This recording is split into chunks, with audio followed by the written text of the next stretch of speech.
Hi, everybody, and welcome to the Mental Toughness and Body Show. My name is Rob Evans, and I'm your weight loss coach, health strategist, and internationally published author, helping take your life, your business, your health, fitness, mindset, and body from where you are right now to where it is that you want to be.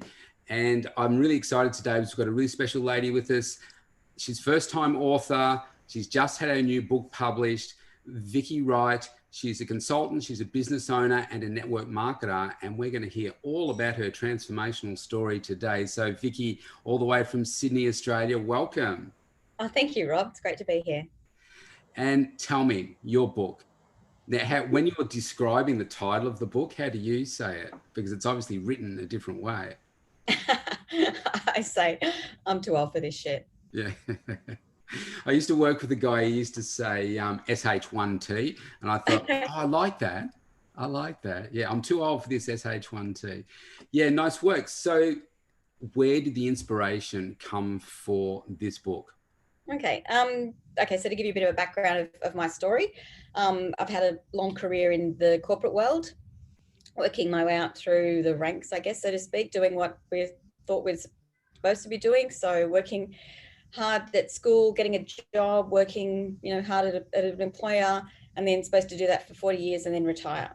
And I sort of hit a wall. The corporate politics just really didn't align with my values, and I thought there's got to be a better way than this.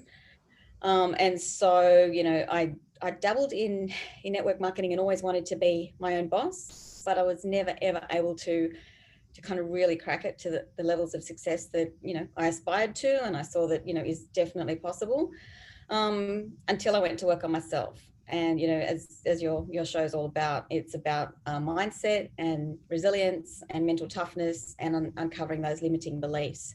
So I guess the crux came a couple of years ago in one of my corporate jobs, where it was like the proverbial straw that broke the camel's back. Yeah. And I just, held my head high, but said, I'm too old for this. And so can I just stop you right there for a moment? Because I love the moments that, change people's life.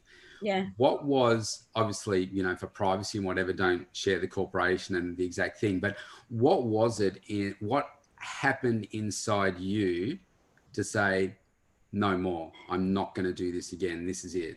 Yeah. I had to give a presentation to the C-suite. I prepared for it night after night, involved my direct manager or executive. He liked it. He agreed with the approach. I'd engaged the services of an external strategist as well.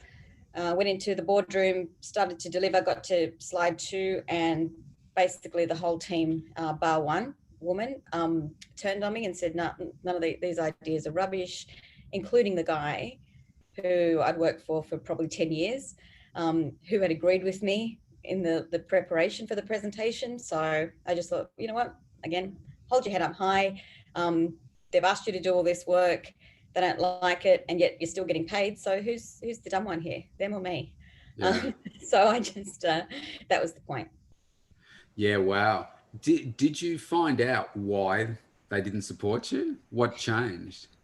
Because there was some other sort of corporate takeovers and mergers and things happening in the background. And, again, had that person shared that trust and confidence with me, then I wouldn't have wasted my time or theirs, and probably could have come up with a workable solution. But it just epitomizes corporate politics. Yeah. Yeah. I had a very similar experience. Oh, wow. When I was in a big corporate role, we were involved with a special project to restructure, and our job was to basically strip costs out of this finance company. And we worked with the management. There was another guy and I working with senior management to help do it. And we got to the level that they said. And they said, let's say it was 20%. They said, okay, you've got to cut 20%. We got to 20%, still a working model. And we thought, great, we've done it. Then they said, it needs to be 27. It's like, where did that number come from? So we worked it back to 27, got to there. They said, no, it's got to be 30. And they just kept changing. Then we got to the position where we said, yeah, we can do this. We'd agree with senior management what we could do. And it got to we had to do a presentation to our senior team. There was one guy who was then going to present to what was called XCOM. And we went to that meeting, we laid it down before him, and the guy I was working with, he said, "Nah, I don't support it." And I'm just looking at him saying, "We just agreed with this last night. What's happened?" We had to present in the morning. He said, "When you went home last night?" We were like, already. He said, "Yeah, I thought about it overnight and whatever." And anyway, I said to the exec, I said, "Look, if this was my money," I said, "I would invest in it." And he said, "Okay." He took it on board. I didn't know what he was going to do because they wanted to cut this out of the whole company. And he came back from the presentation. I said, "What happened?" He said, "No, we decided to keep it." I thought, yes. Sometimes you just got to back yourself, don't you? But not everybody's going to agree around you, unfortunately. Right. So well done to you. Good Yeah. decision. So then tell us what happened from there. So you made that decision. Were you already doing, a little bit of a hustle on the side with the network marketing stuff? Or Yeah, definitely. But I think it was my own limiting beliefs around, because you'd share it with your friends and family, and most people would say, "Oh, you're not in one of those things, are you?" yes. That's a pyramid scheme, and you kind of, okay, talk to me about it. But I didn't have the confidence then to really, unpack those answers. And instead I kind of, sort of just shuffled my way across into the corner and kind of changed the subject. And I thought, hang on, what the hell is going on here? My values don't align with the corporate world. I've determined that. Everything about network marketing makes complete sense. The people that were around me were really, really supportive and awesome. And the whole premise of the business is built around, people supporting and sharing each other because it's in their interest to help others succeed. So I said, what am I doing wrong? So I did some study. So I'm a fully qualified hypnotherapist and a practitioner of NLP, which is neuro-linguistic programming. And that really helped me to uncover some deep-seated limiting beliefs. And once I got rid of that rubbish in my mind and, got the right support around me in terms of company, I started to fly.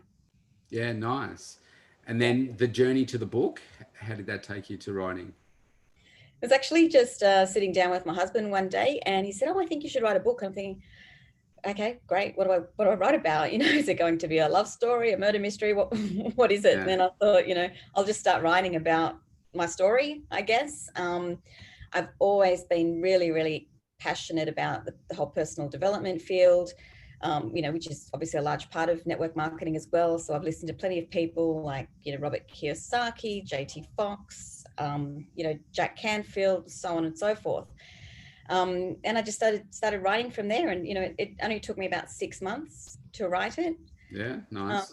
It's a fairly easy kind of read, I guess. But I actually enjoyed doing it. I love reading, and I love sort of consolidating all the lessons and the wisdom that I've learned from others over the years into my own version.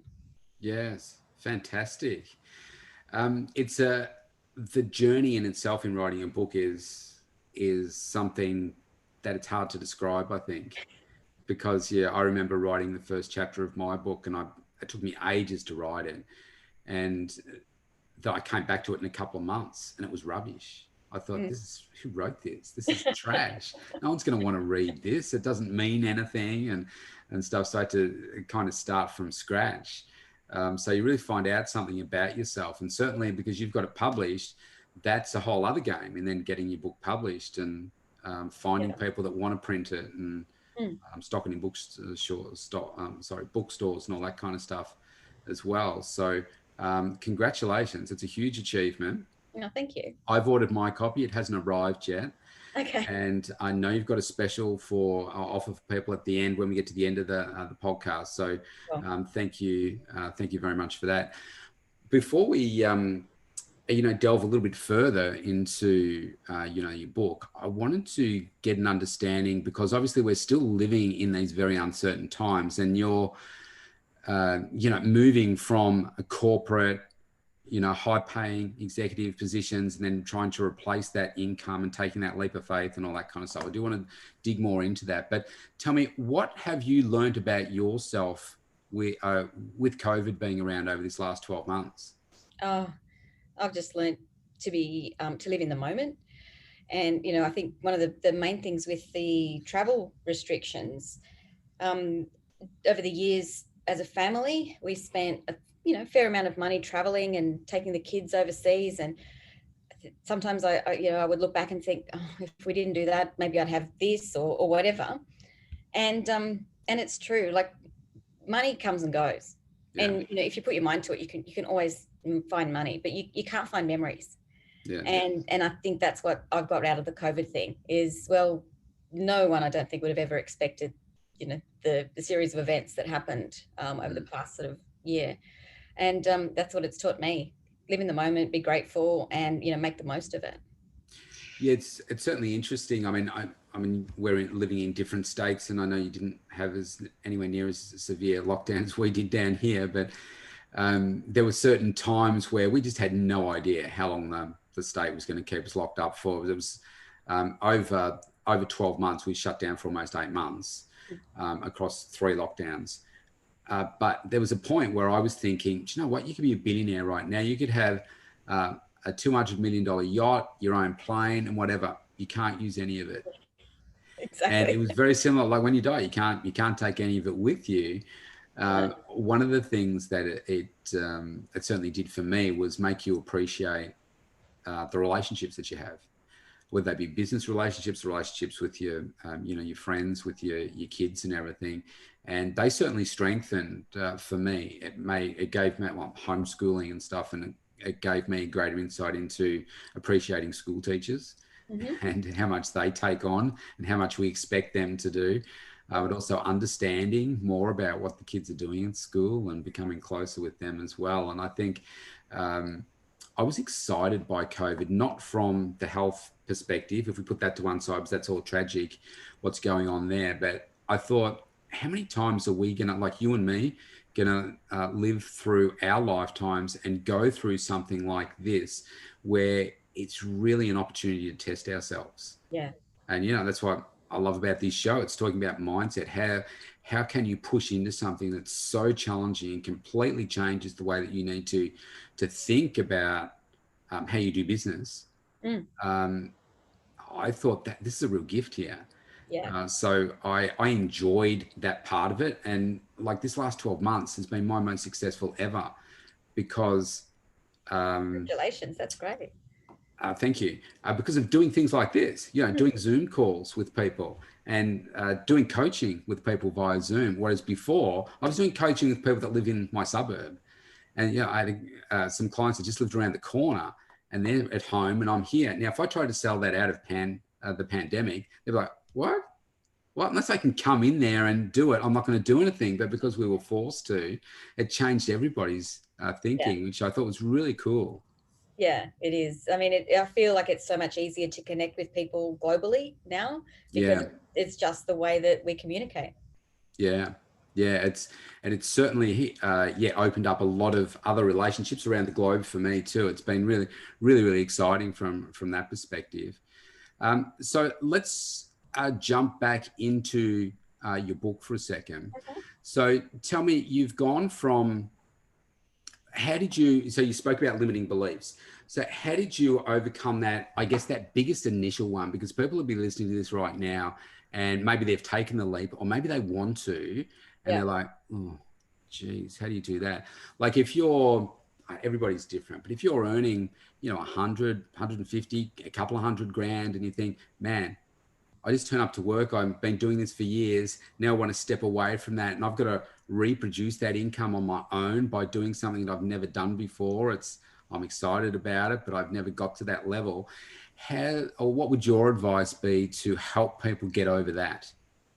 Okay. So remember the number one thing I mentioned to me was the limiting beliefs. So, and some of those were, oh, you're not in one of those things. And then you just kind of challenge that. So instead of, you break that down, well, how do you determine it's a thing and that no one makes, this globalized thinking of, well, no one makes money in that.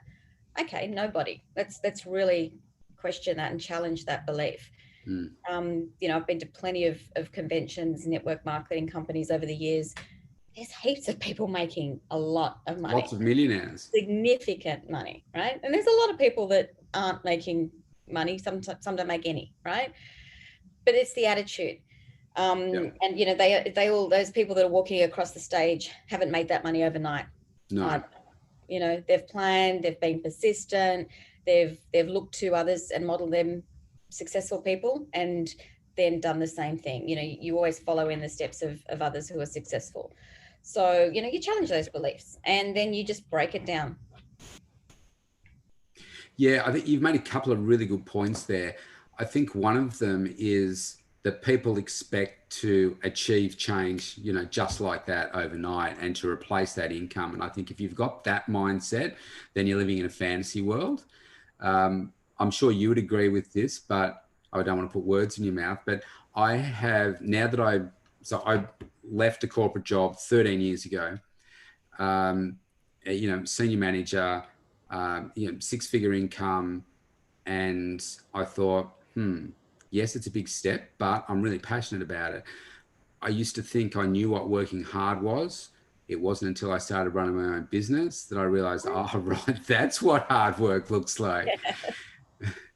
I think I think every employee should be forced to run their own business for at least 2 years and they can only survive off what they earn. Yeah. So that then when they went to work for an employer, like if I ever went back to work for an employer, I'd be way more grateful, I think, because I Yeah. realize how hard it is to do what you do and get the systems in place and management 100%. structures and all of that kind of stuff. Yeah. Yeah. It is. It's really hard work. So like for me, I reckon it's taken 10 years. 10 years for things to really start to motor along for me.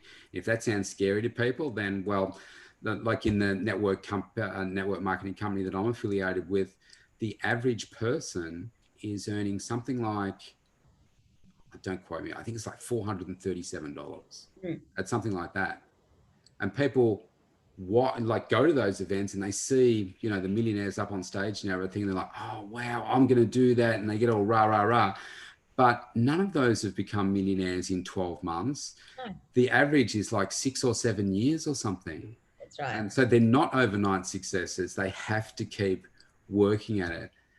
So you're absolutely right. And I think challenging the fact that, you know, these are schemes and that kind of stuff is really false. I think everybody knows somebody that's been involved with a scheme. For me, I was put off for many years because it was the person. It wasn't the product. It wasn't the company. It was the person that came from the wrong place to try and push something onto you. And I think when you can understand, you affiliate yourself with something that you believe in. Exactly.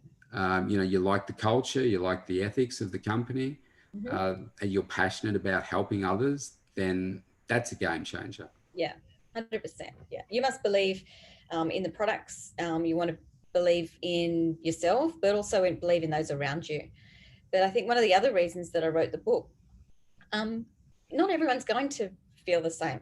You know, like I've given copies of my book to friends and family, and they're like, I just don't get it. Why would you want to do that? Like, you know, it's so much easier to just go get a job. And, you know, as you say, the people that are supposedly the overnight success, look at sports stars who train and train and train and fail. Not one of them are an overnight success. No, not at all. You know, actors, how many actors make it to the, you know, the box office, and how many are waiting tables? Yes. It's the same thing. Every sphere of work, of life, you know, sport, it's persistence and it's determination, it's commitment. Yeah. So if somebody is sitting there thinking about, you know, making a shift, what would you say is the first thing that they need to do in terms of, if you want to turn this into reality and stop just thinking about, oh, it'd be nice if one day, or they're listening to this and say, oh, Rob and Vicki is so lucky that they're able to do that. And trust me, in my case, there's no luck. It's just all dedication, hard work, and a lot of failing in between. Yeah. So what would your advice be to somebody that, oh, look, I'd like to do that? Yeah. I guess, you know, if they've been approached by somebody, then to, you know, go back to that person that's asked them about an opportunity or introduce them to a company. First of all, maybe try the products, see if they like them, because, you know, it's got to be authentic and it has to align with your values. So you've got to align with a product and a company that, as you said earlier, that you like the culture and the ethos. Follow the steps, but give yourself some time. You know, give yourself time to learn, expect failure, and start to build some of that mental toughness and resilience, because unfortunately you're going to get a lot of no's, because a lot of people just don't understand. And again, that's one of the reasons that I wanted to kind of make network marketing a little bit more mainstream, if you like, and start to dispel some of those crazy rumors that have unfortunately surrounded it for so many years. Yeah, yeah, well said. One of the things that I know from some network marketing stats, basically you need to talk to 10 people to get one person that's interested. Mm. And that might sound really daunting for people, but if you are running any type of business, it's not dissimilar. It's just that you're doing it in a different way, I think. Exactly.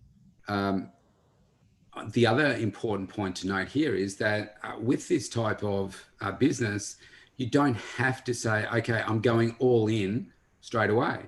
You Of can course. keep doing what it is that you're doing, and you could dedicate 30 minutes to an hour a day on working on this other business and growing it. And I think probably what you're also growing is just your confidence and your ability, Exactly. because one of the keys that I think is crucial for network marketing, you have to be a great communicator. You have Mm-hmm. to be willing to grow. You have to be coachable. You have to be willing to step outside your comfort zone so that you can step up where it's needed. If there's a room full of people, there's a room full of opportunities. You don't have Yes. to talk to every single one, because that's probably not going to be possible. But if you talk to people, Yeah. then things can happen. Exactly. And the other thing is never assume. So don't assume that, you know, Yeah, well, great point. yeah, that person wouldn't be interested, so I won't talk to them, because you'd be kicking yourself, you know, a couple of months down the track if a competitor or, you know, just not really necessarily a competitor, but somebody else, they say, come to you and said, wow, I've joined this awesome opportunity. And you're thinking, wow, they could have been, you know, part of my team and I could have been Mm. coaching them and working together. And it is tough, isn't it? Because I know my inbox, like before jumping on this call, actually, I think I had 33 emails sitting in my inbox. I would get over 100 a day. Whether it's Facebook, Instagram, whatever, I get hit up with all kinds of different offers all the time. And a bunch of those can be different network marketing things as well.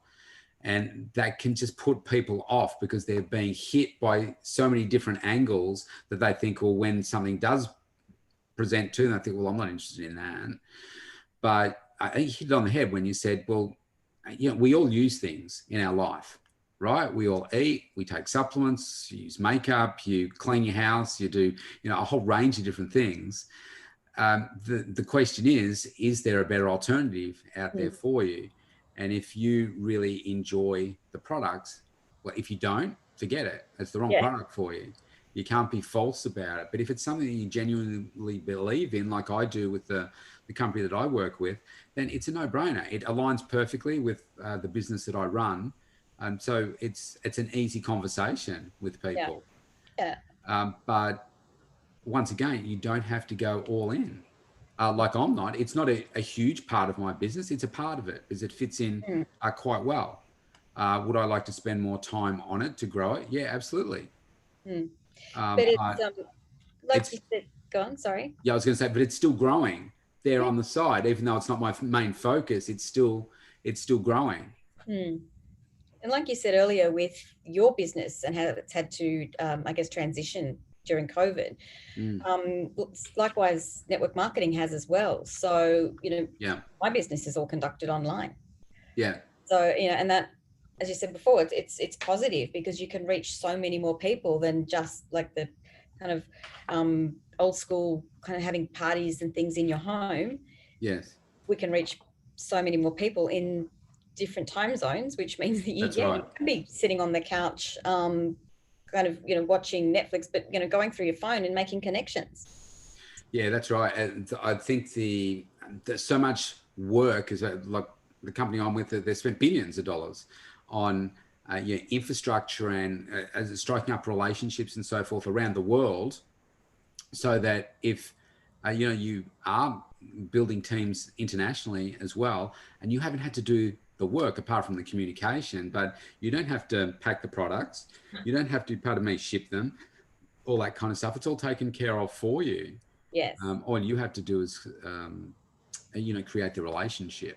Yeah. To me, it just makes sense. I know Eric Worre, who's well known in the network marketing industry as a trainer. He said, network marketing is not perfect, but it's just better. And I agree. Yeah, it's kind of easy to go, and depending on your job, you can turn up every day. You might be working hard, and there's certain challenges and so forth. But at the end of the day, you're going to get that paycheck coming in, kind of Yes. week after week, month after month, whatever. This is different. It's really stepping outside your comfort zone, because that certainty is not there. Yeah. If you don't maintain relationships and keep going, then that pay might not be there the next month, or it might be significantly less than the month before. But that's where the passion and the mindset comes into it. Yes.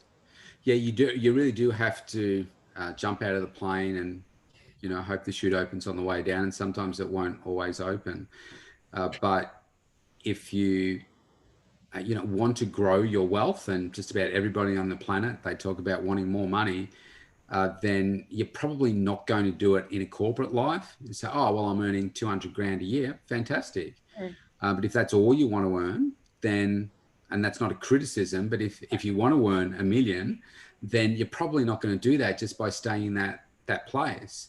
But by using your same skills and maybe learning some new ones, then you do have a situation where it's all on you. And that's what I love about being in business. And it took me a long time to get to where I am now, but I know that, wow, I did all this. This is all on me. If I want to earn more money, I work harder. I come up with new ideas, new products, services, etc. And I think that's exciting. At the start, it scares the living crap out of you because you think, how am I going to do it? And then you do it and it doesn't work, and you're like, oh man, what's wrong? I'll give up. But no, you got to keep on. You got to keep on pushing and pushing and pushing. I think also if you're affiliated with the right organization, like the training, the support, the mentorship, the coaching that exists, the camaraderie is really quite remarkable. And I think that's an exciting prospect. So you don't have to be on your own. And just like anything in life, there are people in there that you're not going to gel with. But you build your own team, you find the people the leaders that you connect with, and you do it that way, don't you? I think that's how I see that it works well.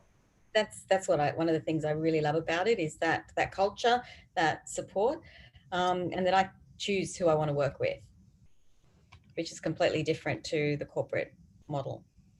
And I think also too, now people are just so used to shopping differently. I mean, look at the number of extra staff they had to put on at Australia Post for deliveries and everything during COVID, because everybody's shifted their mind from having to go to a store or a shopping center because we couldn't, so they're just buying it all online, and to just have another place to go to get your key products for a particular area, then fantastic. It's easy. It's a no-brainer. It's taken care of for you.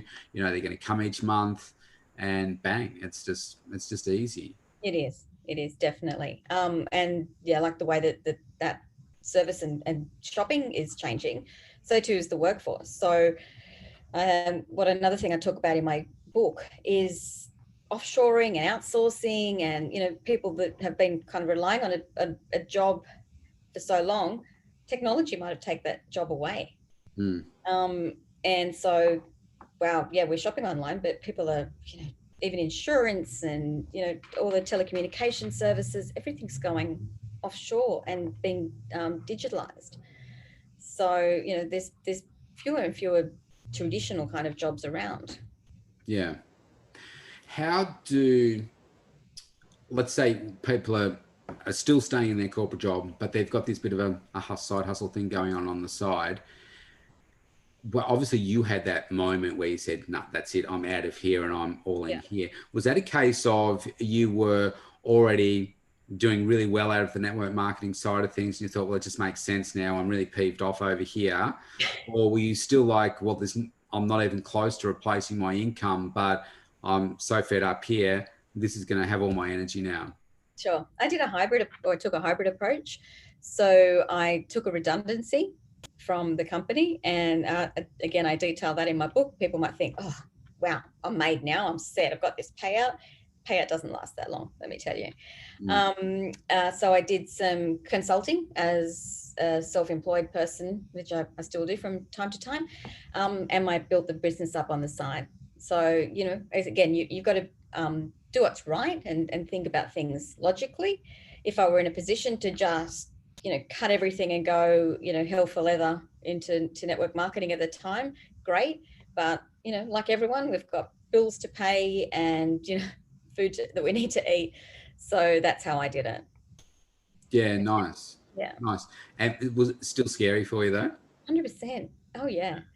Yeah. Yeah. I mean, I describe a scene here where, someone's got that redundancy payment and they're all excited and I can go on a holiday and I can, renovate the back veranda and whatever else. And then they pull into the driveway and start to think, wow, now I've got to go up to my family and tell them that I'm actually no longer required.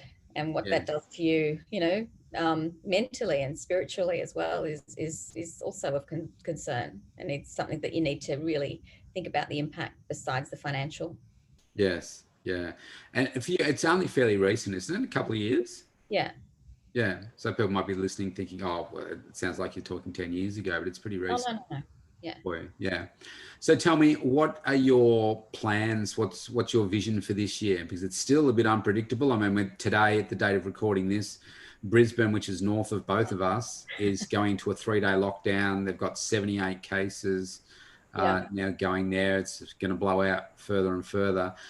So we're still living in a very uncertain time. What are your plans for yourself for this?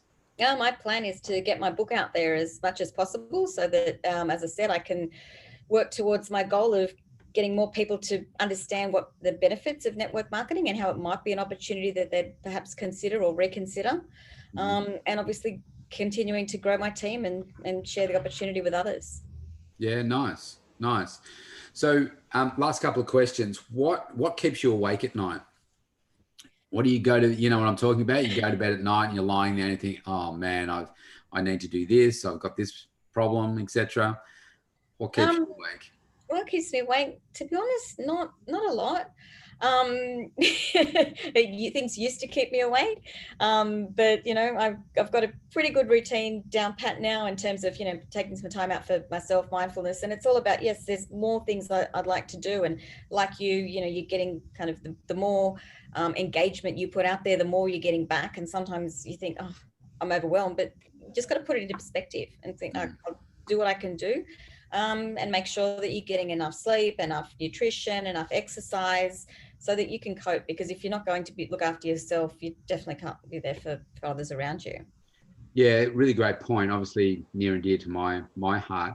Yeah, so you take some time out every day to make sure that you're doing those things for yourself. Yeah, I do, because I notice if I don't, then I'm not as productive. Yeah, yeah, well said.